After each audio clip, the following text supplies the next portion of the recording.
आदाब नाजरीन, हैदराबादी सितारे के ख़ास एपिसोड में मैं आपका मेज़बान केवी जानी इस्तकबाल करता हूँ। दोस्तों, आज के हमारे मेहमान हैं तबले की दुनिया का जाना माना नाम उस्ताद नजमुद्दीन जावेद, जिसने अपनी उंगलियों के जादू से मौसीकी के उफ़क़ पर तबले का कमाल दिखाकर लाखों शायकीन का दिल जीत लिया। ताल का एक अलग अंदाज, राग, लय, सुर को समेट लेना।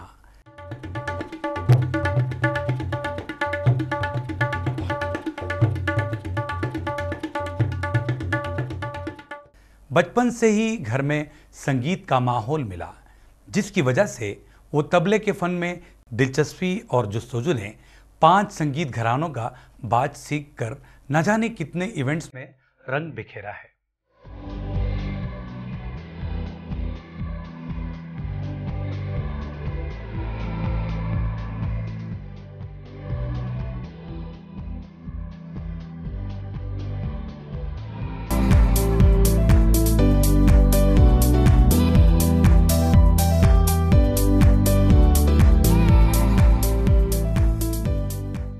तबले की उंगली का जादू जब चलता है तो शायकीन मौसीकी खुशी से झूम उठते हैं। वैसे उस्ताद नजमुद्दीन जावेद को कई एक अवार्ड से नवाजा गया।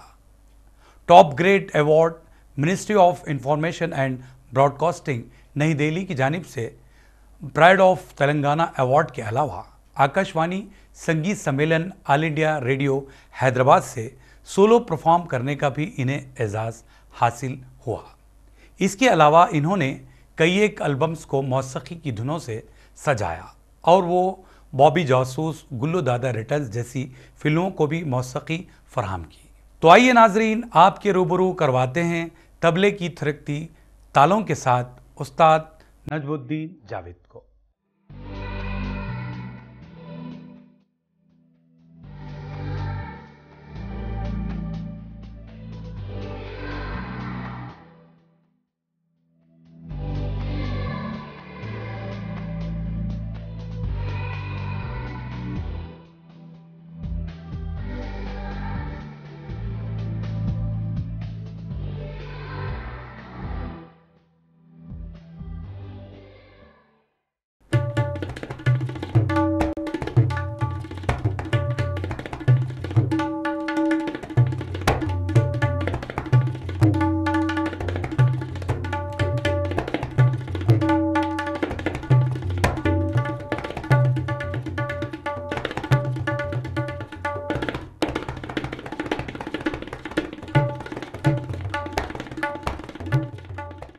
आपका बहुत बहुत खैर मकदम किया जाता है हमारे इस प्रोग्राम में।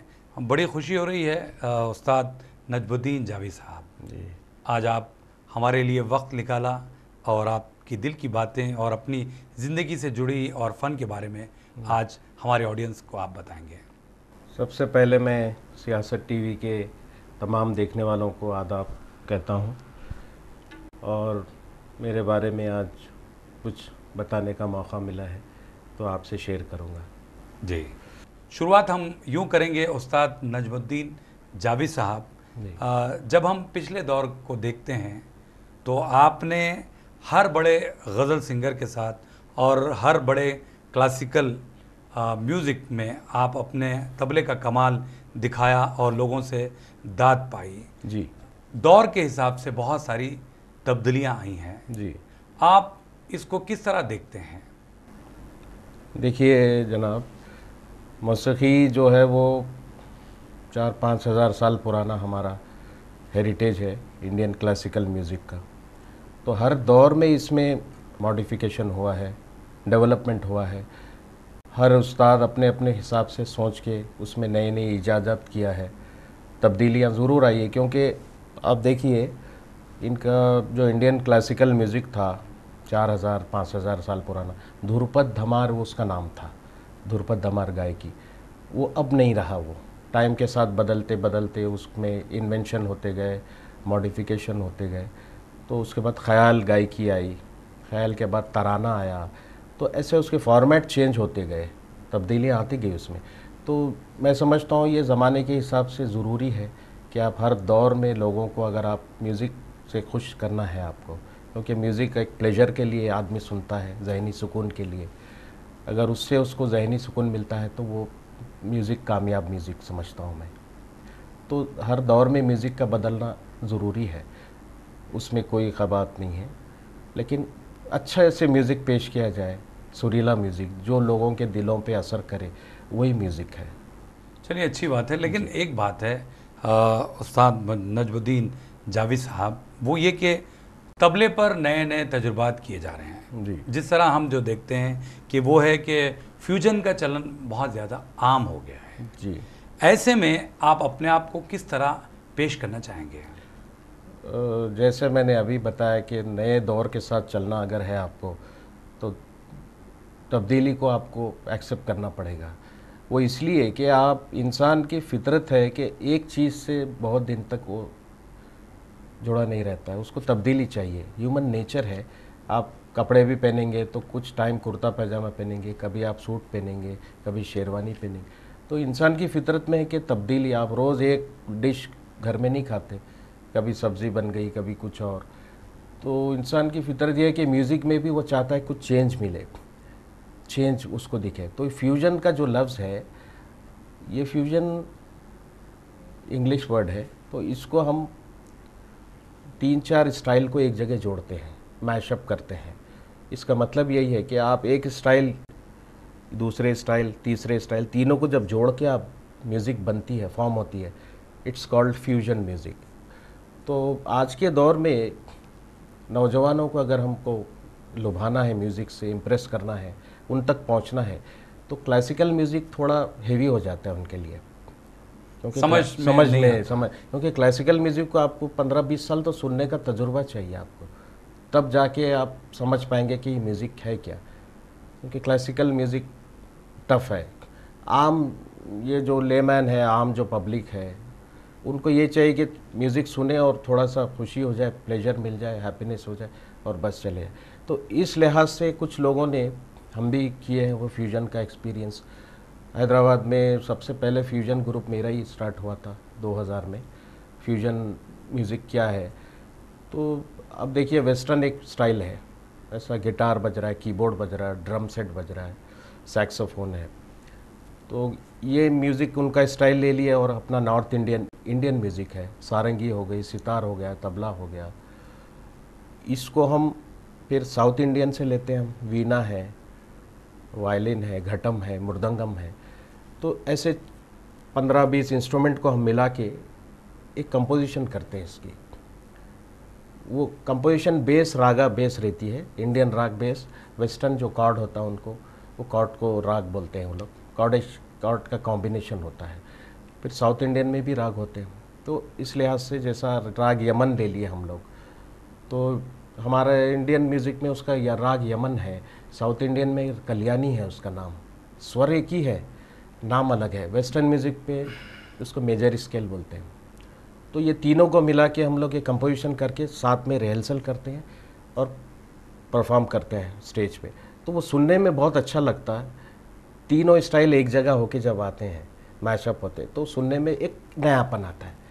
म्यूज़िक पुरानी है, राग पुराने हैं, ताल पुरानी है, उसका प्रेजेंटेशन एक गुलदस्ता बन के आपके सामने आ जाता है, कई रंग के फूल। तो प्रेजेंटेशन से लोगों को बहुत अच्छा सुनने में आता है। तो आजकल इसका चलन ज़्यादा है। लेकिन एक जावेद साहब, आपने बताया जिस तरह कि भाई क्लासिकल लोग सुनना नहीं चाहते, उसको समझदारी चाहिए और काफ़ी टाइम लगता है, इसीलिए थोड़ा सा चेंज किया है फ्यूजन के रूप में। बस अगर ऐसे में क्या क्लासिकल म्यूज़िक धीरे धीरे ख़त्म हो जाएगी? नहीं, ख़त्म तो नहीं होगा, क्योंकि दुनिया में हर तरह के लोग हैं, हर तरह क्वालिफाइड लोग हैं, लिटरेट लोग हैं। आप देखिए इसमें क्लास है, अलग अलग क्लास है सुनने वालों में। एक ऊंचा तबका है जो एजुकेटेड है, म्यूज़िक से एजुकेटेड है, वो लोग समझते हैं क्लासिकल म्यूज़िक, लेकिन कम है। क्लास का मतलब ही यही है कि कम है। क्लासिक जो क्लासिकल म्यूज़िक है, तो क्लास तो हमेशा रहेगा, ख़त्म तो नहीं होगा। अच्छे सुनने वाले सुनेंगे, लेकिन उसकी तादाद कम होगी, सुनने वालों की तादाद ज़रूर कम होगी। और शुरू से यही होता है। देखिए, जब म्यूज़िक शुरू हुआ था मियां तानसेन के दौर से, जब दरबारों में बादशाहों के पास, राजाओं के पास जब म्यूज़िक आया तो कितने लोग सुनते थे बताइए। जब दरबार में राजा बादशाह के सामने म्यूज़िक पेश होता था, उनके चंद लोग, उनके वज़रा रहते थे, उनके मुसाहिब रहते थे, वही लोग सुनते थे। बाहर किसी को समझ भी नहीं थी और अलाउ भी नहीं था बाहर म्यूज़िक।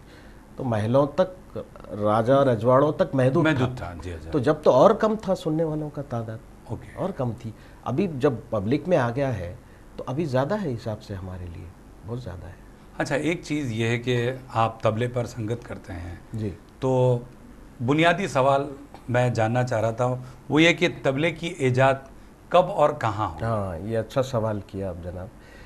देखिए, पहले जो मैं आपको शुरू में बताया था कि हमारा म्यूज़िक 4000-5000 साल पुराना है, जब तबला नहीं था, जब कुछ और शक्ल में ये बजता था जिसको पखावज कहते थे। पखावज तो ऐसे 2 हाथ से ऐसे बजता था। मैं आपको बताता हूँ रख के। जी जी। ये जी ऐसा हाँ। होता था, ऐसा पखावज ऐसे बजता था 2 हाथ से। और वो उस पे जो ताल बजती थी वो धमार ताल है, वो बजती थी। थोड़ा सा अगर आप उसका नमूना पेश करें जी। हमारे ऑडियंस के लिए तो आप ज़रूर। ठीक है, वो ताल मैं बजा के आपको सुनाता हूँ जो ध्रुपद धमार पे जो गाई जाती थी।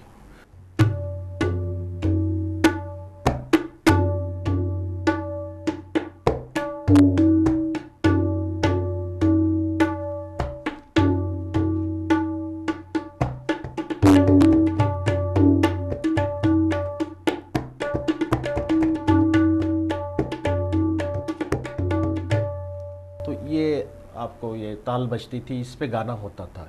तो जब तबले का तस्वुर भी नहीं था किसी जहन में, तो जब हज़रत अमीर खुसरो रहमतुल्लाह अलैह जो आए हिंदुस्तान, आप फ़ारसी के बहुत बड़े शायर थे, तो आपने कई इजादात की। जैसे म्यूज़िक में बहुत बड़ा आपका कंट्रीब्यूशन है, बहुत बड़ा।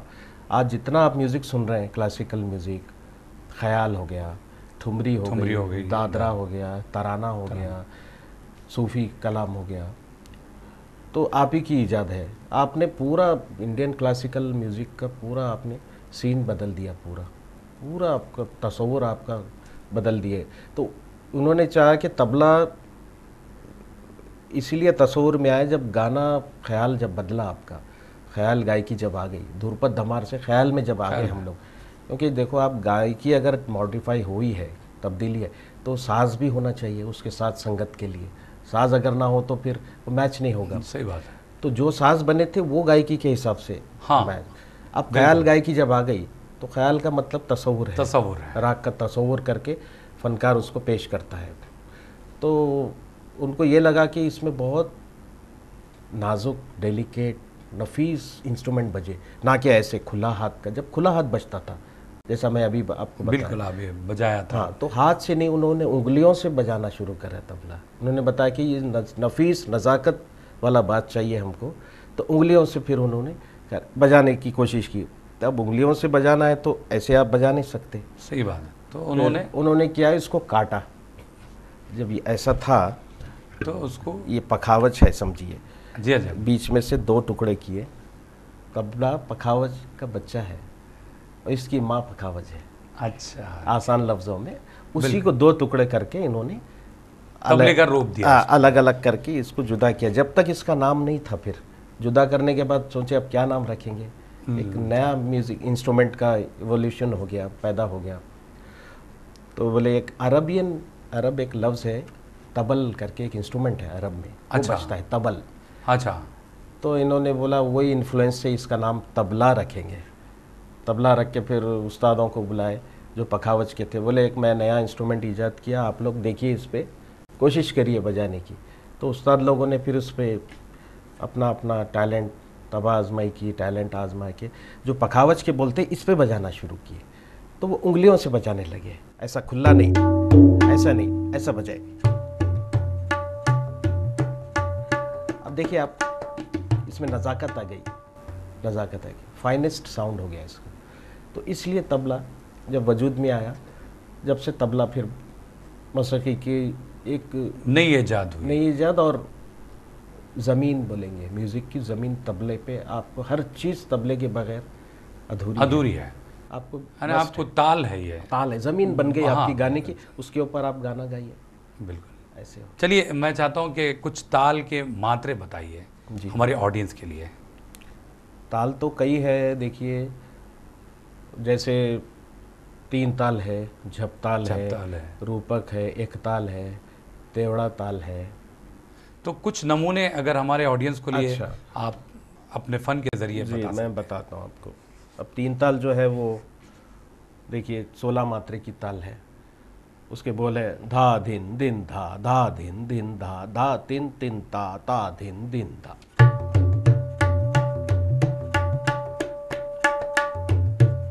ये 16 मात्रे की 3 ताल हो गई। इसी तरह झपताल है, 10 मात्रे की है।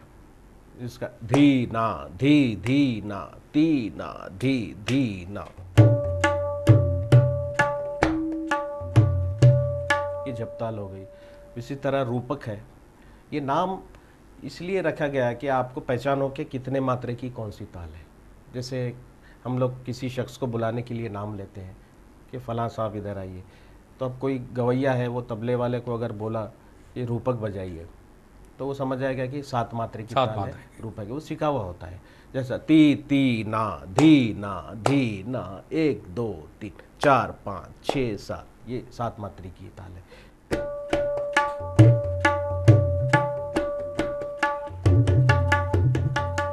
इसी तरह कई ताले हैं, वक्त के साथ तालें ईजाद होते गई, उसके साथ कंपोजिशंस बने, बंदिशें बने, तो काफ़ी उस्ताद लोगों ने इस पे सोचा है। और एक बात मैं आपको ज़रूर बताना चाहूँगा, दुनिया का परकशन इंस्ट्रूमेंट में, रिदम इंस्ट्रूमेंट में एक तबला ऐसा इंस्ट्रूमेंट है जिसकी ज़बान है, किसी और इंस्ट्रूमेंट की ज़बान नहीं है। मेलोडी इंस्ट्रूमेंट पे तो सारे गामा पाधानीसा रहता है। अब रिदमिक इंस्ट्रूमेंट परकशन में ज़बान नहीं है किसी की, जबकि तबले की ज़बान है। वो क्यों है? इसका काम वैसा हुआ है, इसको 3 हिस्सों में बांटा गया है। अच्छा। तबले के जो है आप देखिए, ये देख सकते हैं, ये एक सर्कल है, हाँ। इसको हम चाटी बोलते हैं, चाटी इसका नाम है। एक बीच का सर्कल है जिसको हम लव बोलते हैं, अच्छा। रेजोनेंस जिससे पैदा होता। और ये स्याही है, स्याही में आपको लाउड खुला साउंड आता है। तो मैं तीनों साउंड के आपको डिफरेंस बताता हूँ कि तीनों में, और ज़बान के साथ बोल के बताऊँगा। जो मेरी ज़बान बोलेगी वो तबला बोलेगा। ये खुसूसियत एक ही इंस्ट्रूमेंट में सारी दुनिया में आपको कहीं नहीं मिलेगा। अगर मैं ता बोलूँगा, ता, ये बोलेगा ता ता, मैं बोलूँगा ना, ये बोलेगा ना। फिर तुन बोलूँगा मैं, जो ज़बान बोल रही वो बोलेगा। देखिए तुन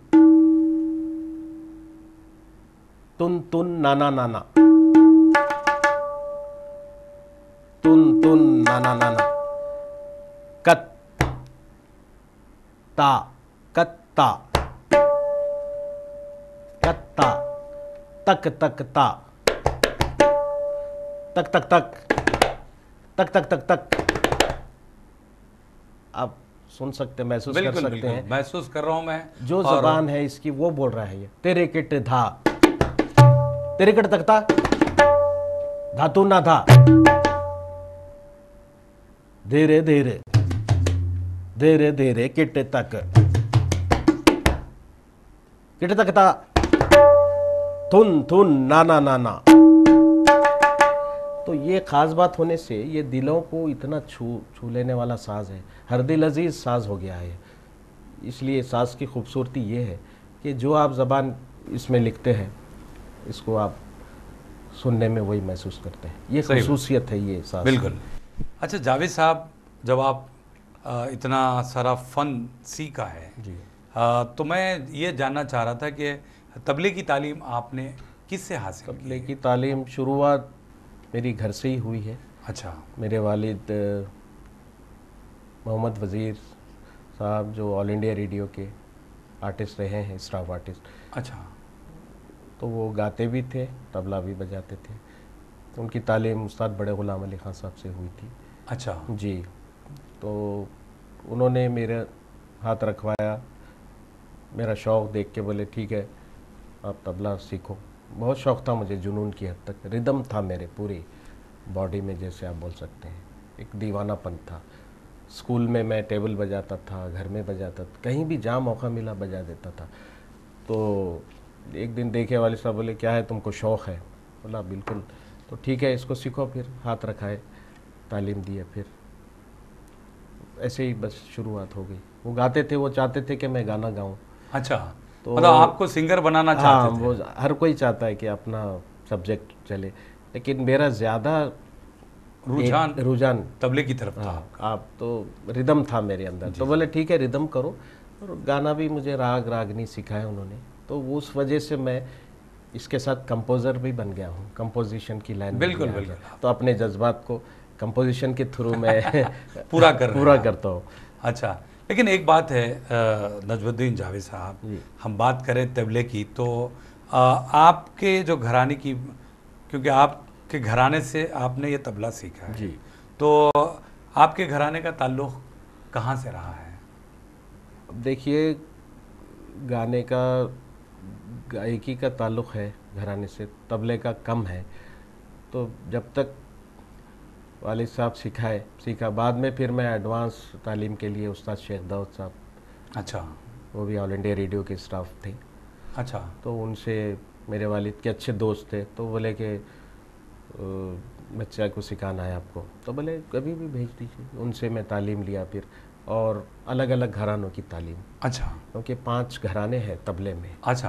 हाँ, ठीक है। शुरू में तो एक ही घराना था, दिल्ली घराना, दिल्ली घराना। क्योंकि इसकी पैदावार दिल्ली में हुई, पैदा हुआ ये दिल्ली में। बिल्कुल, अमीर खुसरो रहमतुल्लाह अलैह की बात। ये पैदा हुआ दिल्ली। अब वहाँ से क्या हुआ, कई उस्ताद लोग एक जगह जमा होकर कंपटीशन करने लगे कि नई चीज़ बनी है, चलो हम ये कुछ कंपोजिशन बनाए, कोई कुछ कायदा बनाए, कोई कुछ रेला बनाए। तो काफ़ी वहाँ एक जगह काफ़ी लोग आने से 5 घरानों में ये हाँ, तकसीम हो गया। तकसीम हो गया और एक किस्म का कंपटीशन शुरू हो गया। ओके। तो अब वो लोगों को लगा कि भाई एक जगह, एक जंगल में 4 शेर नहीं रह सकते सही है ना। सही। एक जंगल में 4 शेर, सब अपने अपने इलाके में गए। कोई मेरठ चले गए, कोई लखनऊ चले गए, कोई बनारस चले गए। तो ऐसा डिवाइड हो गए सारे उस्ताद। बोले हम एक एक इलाके में जाके वहाँ अपना काम सिखाएंगे, शागिर्दों को बनाएंगे। तो उसी तरह से ये 5 घराने बने। है तो एक ही दिल्ली। हाँ। दिल्ली से फिर मेरठ गया, अजराड़ा घराना बना, बनारस गया, पंजाब गया और लखनऊ आया। तो 5 घराने ऐसे बन गए। तो इन घरानों का फ़र्क है, थोड़ा थोड़ा फ़र्क है, ज़्यादा नहीं है। लेकिन अगर घराने की हम बात करें तो बाज थोड़ा सा डिफरेंट होता है। बाज का थोड़ा फ़र्क है, ज़्यादा नहीं है। वो लोग भी ना को ना ही बोलेंगे, ता को ता बोलेंगे, तिरकिट को तिरकिट बोलेंगे। खाली फिंगरिंग चेंज है, फिंगर की टेक्निक चेंज है।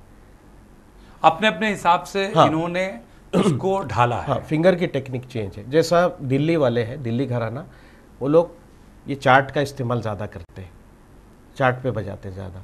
जैसा एक कायदा मैं आपको सुनाऊंगा, उसमें आप देखिए इसका इस्तेमाल ज़्यादा है।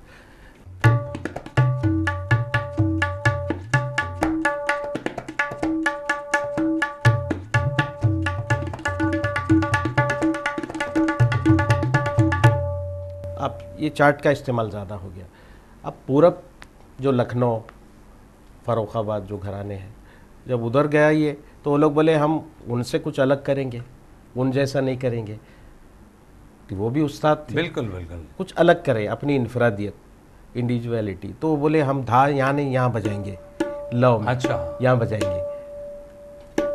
तो ये लोगों ने फिर ये एक उसका मैं आपको नमूना सुनाता हूँ, देखिए।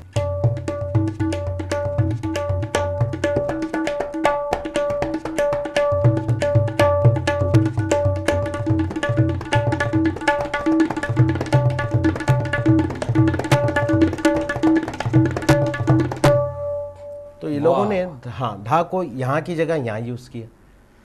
अब आ जाइए तिरकिट पे। तिरकिट एक बोल है, तिरकिट एक बोल है, स्याही का बोल है। तो दिल्ली वालों ने इसको 2 उंगली से बजाया है। जैसे धा धा तिट किट, लोगों ने तिट किट बोला है उसको। धा धा तिट किट, धा धा तू ना, ता ता तिट किट, धा धा धी ना। अब फिर आप पंजाब चले गया, ये कायदा जब तो सब एक ही था ना अपना, बिल्कुल, लाहौर पंजाब, बिल्कुल, बिल्कुल। पंजाब घराना। वो लोगों ने तिरकिट को क्या किया, ये 3 उंगलियों का इस्तेमाल किया, जबकि दिल्ली में 2 होते थे। वो लोगों ने धा धा टे टे के टे, धा धा तू न ता ता टे टे के टे। अब लखनऊ में आ गए, लखनऊ में ये 3 उंगली का इस्तेमाल किए, 1 2 3, जैसे धा धा तेरे किट धा धा तू। इसी तरह छोटे छोटे तब्दीलियाँ, सिर्फ टेक्निक, साउंड प्रोडक्शन की जो टेक्निक है वो हुई है, और बाकी बोल बेसिक सब एक ही है। अब कुछ कंपोजिशन, गत जैसा गत है, मुखड़ा है, एक कंपोजिशन होती है, 2 आवर्तन, 3 आवर्तन, 4 आवर्तन। आवर्तन बोलेंगे एक साइकिल को, 16 मात्रे की एक साइकिल है, उसको हम आवर्तन कहते हैं। तो वो हिसाब से बस अलग अलग कंपोजिशन हुई है। और अब बजाने वाले के ऊपर है, आप कितना रियाज करते हैं, कितना आप टैलेंटेड हो, कितना आपके अंदर, आप कितना वक्त दे पाते हैं तबले के लिए, और फिर फन बिल्कुल, को आप सीखना पड़ेगा। इसमें देखिए शुरुआत में हम तो 8 से 10 घंटे रियाज किए हैं, क्योंकि बेसिक फाउंडेशन जब तक आपका अच्छा नहीं होगा, एक इमारत नहीं ठहर सकती। आपको इमारत ठहराना है तो फाउंडेशन बहुत स्ट्रांग डालना है, फिर बाद में आप ऊपर जितना भी आप उसको बना सकते हैं। तो 8 से 10 घंटे रियाज होता था, 2 हिस्सों में करते थे हम, सुबह 4 घंटे, शाम में 4। दोपहर में नहीं करते थे जनरली, क्योंकि उस्तादों की एक बात है, सुबह का रियाज सोना, सोने से तजबीह दी है उसको कंपेयर करें, शाम का रियाज चांदी, और दोपहर का रियाज पीतल बोले। उसकी वजह है, उसकी वजह ये है, सुबह आप फ्रेश रहते हैं, फ्रेश माइंड से उठते हैं, आप फ्रेश रहते हैं, आपको कंसंट्रेशन पूरा आपके सब्जेक्ट पे होता है। बिल्कुल। हाँ। अच्छा, दोपहर में आपका टाइम खाना वाना खाने के बाद थोड़ा आदमी लेज़ी होता, थोड़ा रेस्ट लेना, उसको 1 आध घंटा एक नैप लेता है, तो नहीं होता। शाम में आप सारा दिन जो आप थकते हैं, उसकी थकावट फिर आपको महसूस नहीं होती, जब आप सांस लेके बैठ जाते हैं, फिर आप रिफ़्रेश हो जाते हैं। सही है। हाँ, क्योंकि आपका जो सबसे ज़्यादा आपका सांस से जो आपकी मोहब्बत है, लगाव है, वो आपको रिफ़्रेश कर देती है, जिसमें आपको ज़्यादा शौक़ है, बोर नहीं होते आप। तो ये 2 रीज़न ऐसे हैं जिससे करते हैं। एक शेर में इस ताल्लुक़ से सुनाना चाहूँगा हमारे नाजरीन को, काफ़ी अच्छा शेर है। ज़रूर आप सुनाइए। जी, तो काफ़ी उस्तादों के बारे में ये शेर कहा गया है, यूं ही चल के नहीं ये तर्ज़े सुखन आया है, हाँ, यूं ही चल के नहीं ये तर्ज़े सुखन आया है, पाँव दाबे हैं बुजुर्गों के तब ये फन आया है। क्या बात है, वाह। और ख़ास बात ये है नजमुद्दीन जावेद साहब जी, आप तो करीब 5 घरानों जी, के जो फ़न की बारीकियां हैं आपने सीखी है। जी, बहुत बड़ी बात है, क्योंकि लोगों को जो है सिर्फ एक घराने का फ़न सीखने का मौका मिलता है। वो इसलिए जनाब मुझे एक शौक़ था, जुस्तजू थी और गहराई तक जाने की। जब तक आपके अंदर एक जोश वलवला ना हो, और उस पर भी एक शेर याद आ गया मुझे, आपने खुद एतमादी, सेल्फ कॉन्फिडेंस की बात है। शायर कहता है, मैं अपनी फ़न की बुलंदी से काम ले लूँगा, मैं अपने फ़न की बुलंदी से काम ले लूँगा, मुझे मकाम ना दो, मैं खुद मकाम ले लूँगा। क्या बात है, तो आपका फ़न बोलना चाहिए। बेशक बेशक। बहरहाल बहुत जी, दिलचस्प गुफ्तगू है जी, और थोड़ा सा मैं यहाँ पर आपको रोकना चाहूँगा। जी, तो नाजरीन, इस दिलचस्प गुफ्तगू को हम आगे बढ़ाएंगे एक मुख्तसर से वक्फे के बाद।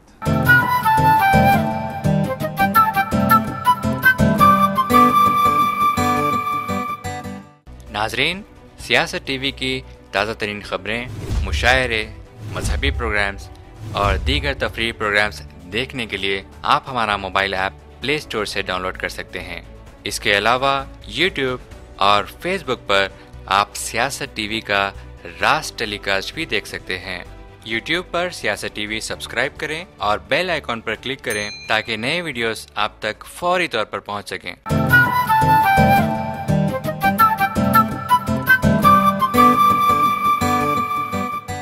वक्फे के बाद आप सभी का हम खैर मकदम करते हैं हैदराबादी सितारे प्रोग्राम में। आज हम बात कर रहे हैं तबले की दुनिया का जाना पहचाना नाम उस्ताद नजमुद्दीन जावेद। ब्रेक से पहले आपने बताया जी। फन की बारीकियों के बारे में, किस तरह आपने तबला सीखा जी। और फिर आपने 5 घरानों के तबले की तालीम ली। जी। तो एक सवाल मैं यहाँ पर जोड़ना चाहूँगा कि पहला परफॉर्मेंस जो आपके जहन के किसी कोने में ज़रूर याद रह जाता है जी। कि ऑडियंस का रिस्पांस, ऑडियंस ने आपको किस तरह अप्रिशिएट किया, जी। फिर वो झिझक, वो डर, खौफ, जी। वो किस तरह था, वो हमें ज़रूर बताइए। देखिए, शुरुआत तो ऐसी हुई, मैं स्कूल टाइम से ही प्रोग्राम शुरू कर दिया था। मतलब होम कॉन्सर्ट्स जो होते थे दोस्तों के पास इधर, क्योंकि शौक़, जुनून की हद तक शौक़ था। तो ये करते करते जब स्टेज का परफॉर्मेंस का जब वक्त आया तो मेरे वालिद के साथ ही मैं स्टेज पे संगत किया। जो क्लासिकल गाते थे, ठुमरी दादा गाते थे, मोहम्मद वज़ीर, जैसा मैं आपको बताया। एक बार क्या हुआ था, उस्ताद अजीज़ अहमद खान साहब, पद्मश्री उस्ताद जो, जी जी जी, उनके पास एक महफ़िल हुई थी, जो सालाना महफ़िल होती थी। तो वहाँ मेरे वालिद साहब मुझे लेके गए, बोले, अच्छे दोस्त थे वारसी साहब, तो बोले, लड़का मेरा बजा रहा है जावेद, आप सुनिए ज़रा, इसको दुआ दीजिए।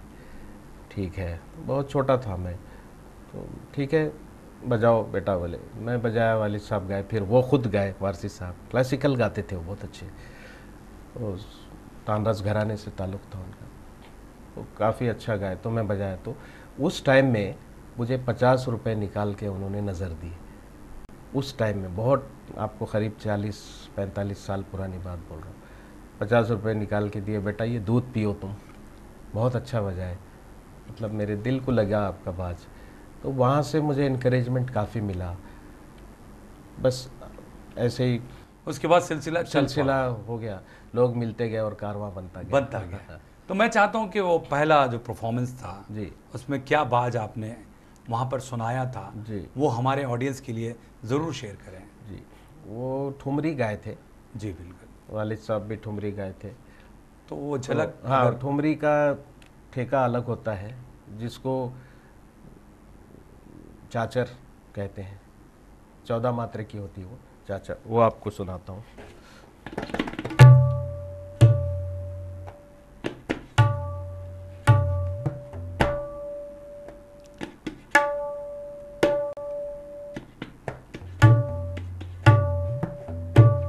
ये क्लासिकल ठेका है ठुमरी का। तो ये जब मैं बजाया तो काफ़ी लोग खुश हो गए थे, बोले इतना छोटा लड़का, ये मुश्किल है काम ये। आज आपकी उम्र क्या रही होगी? 12-13 साल का था, स्कूल का टाइम था, 12-13 साल। तो लोगों को ये ताजुब हुआ कि इतना छोटा लड़का, ये ठेका मुश्किल है काफ़ी, क्लासिकल ठेका है, क्लासिकल ताल है इसकी।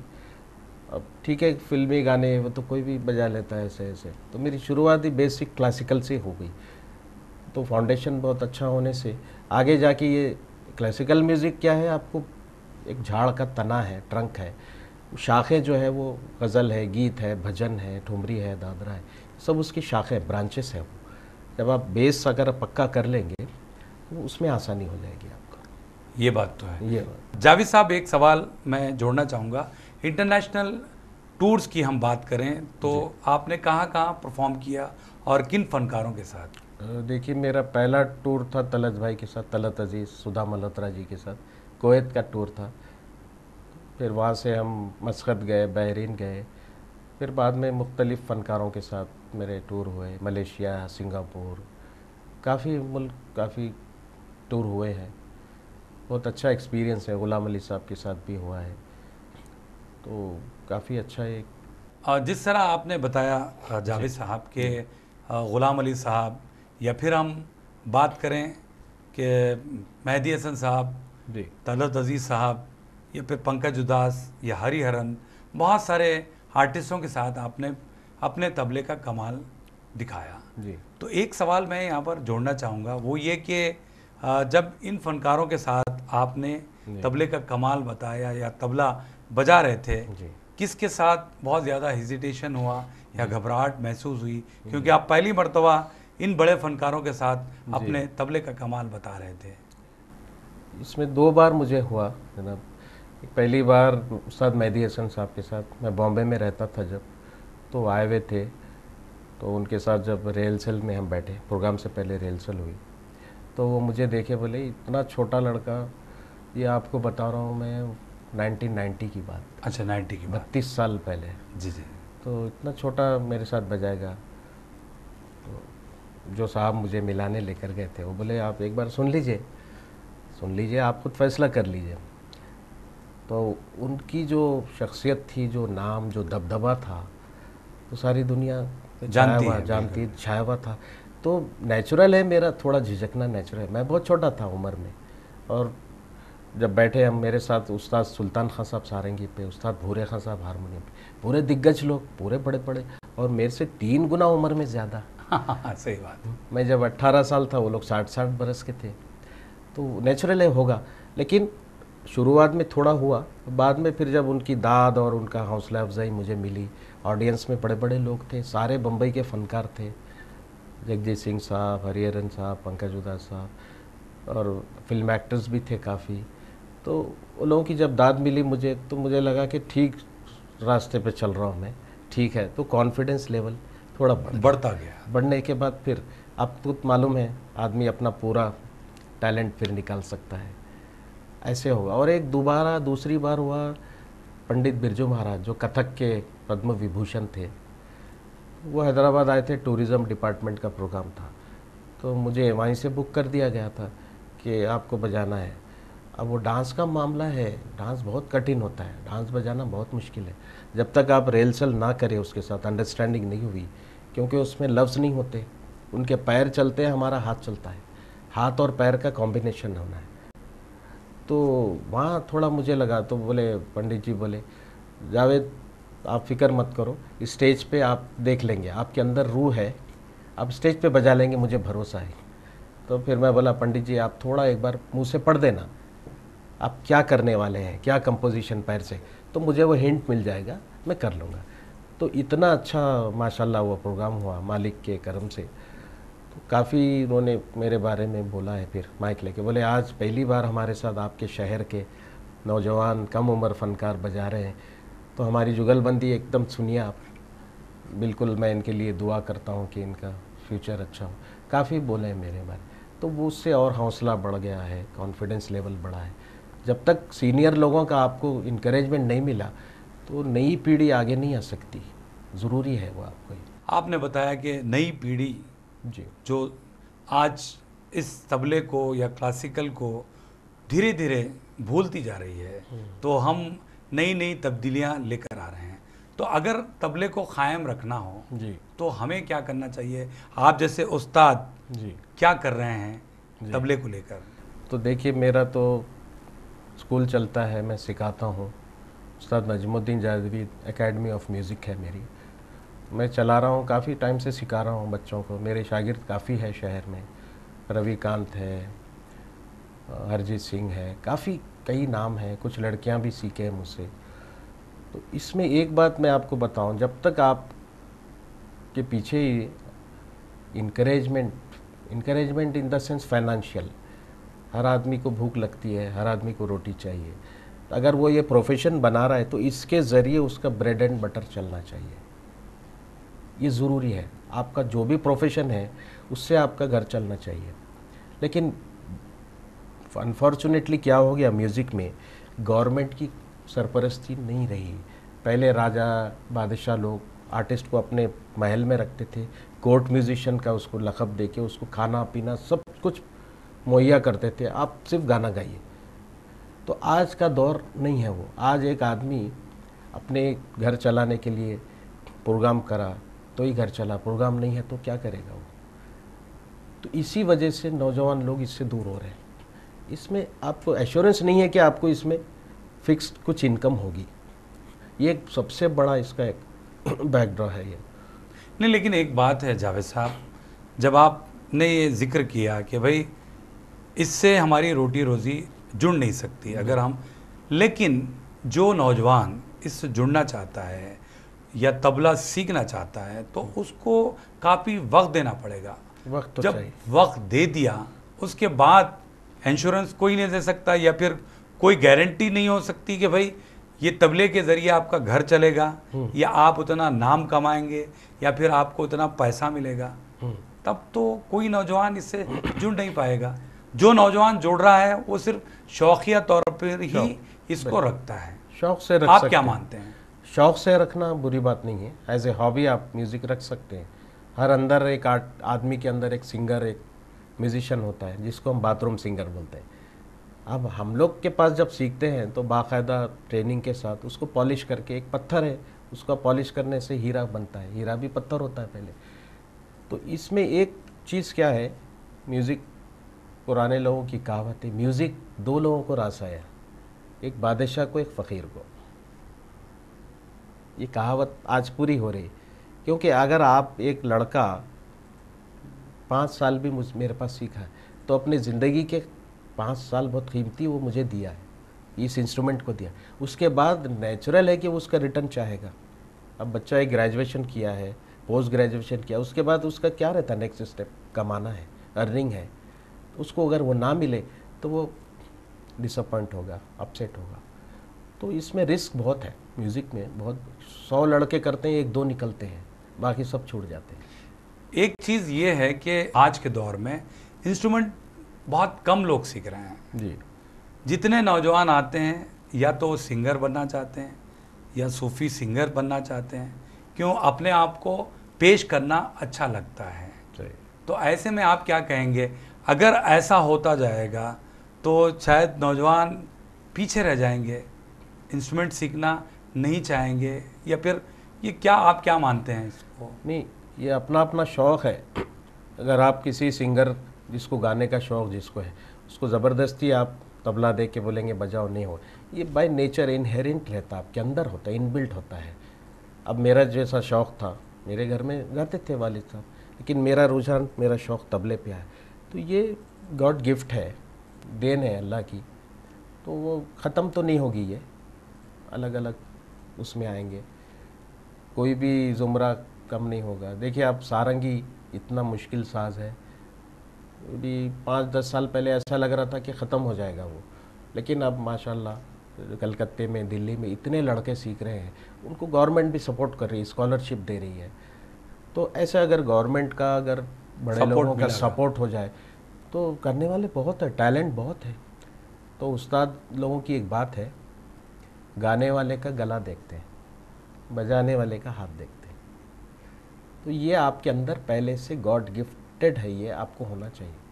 अगर हाथ नहीं है तो आप बजा नहीं सकेंगे, भले कितना शौक़ हो। और ये शौक़ वक्तिया भी रहता लोगों को। किसी को देख लिए टीवी पे, उस्ताद जाकिर हुसैन को देख लिए, हम भी बजाएंगे, ऐसे बाल बड़े कर लिए, तो नहीं होगा। वो आपके अंदर होना चाहिए, वो गिफ्ट, खुदादात आपके अंदर वो बात है, तब उस्ताद उसको पॉलिश करके बाहर निकालेगा। तो ऐसा है इसका। चलिए, अच्छी बात है। बहरहाल काफ़ी वक्त हो गया है, क्योंकि आपकी बातचीत अल्हम्दुलिल्लाह इतनी दिलचस्प है कि वक्त का पता ही नहीं चला। तो मैं चलते चलते आखिर में ये ज़रूर जानना चाहूँगा, जो नौजवान तबले की दुनिया में या तबला सीखना चाहते हैं, उनके लिए आपका क्या पैगाम रहेगा?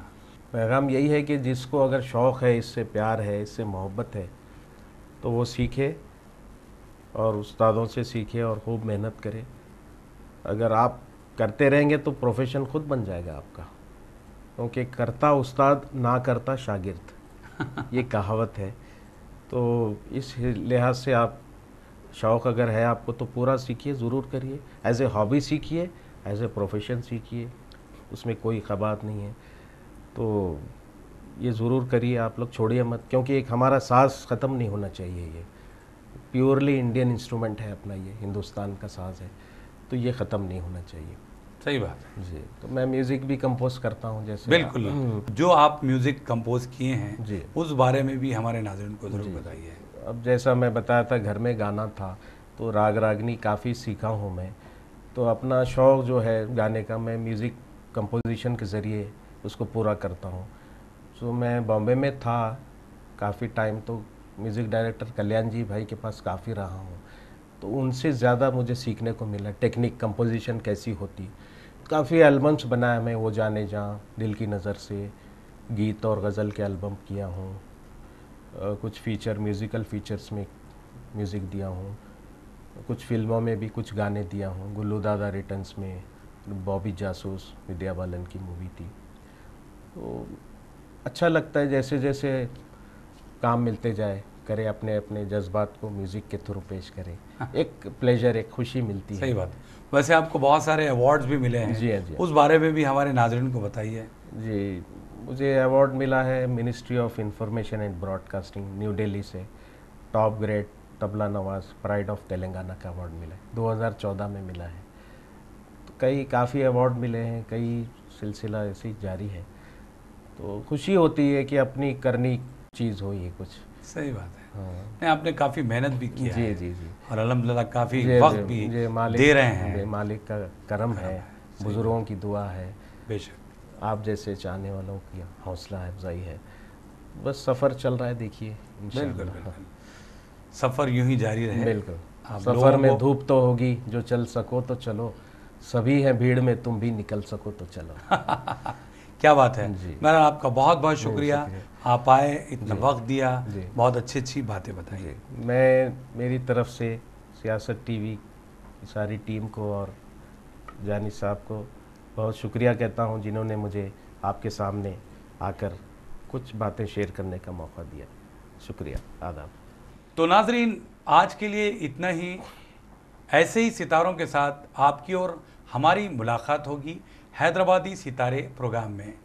आप अपने दोस्त और होस्ट केबी जानी को इजाज़त दीजिए, इस वादे के साथ अगले एपिसोड में एक और फनकार के साथ आपकी और हमारी मुलाकात होगी।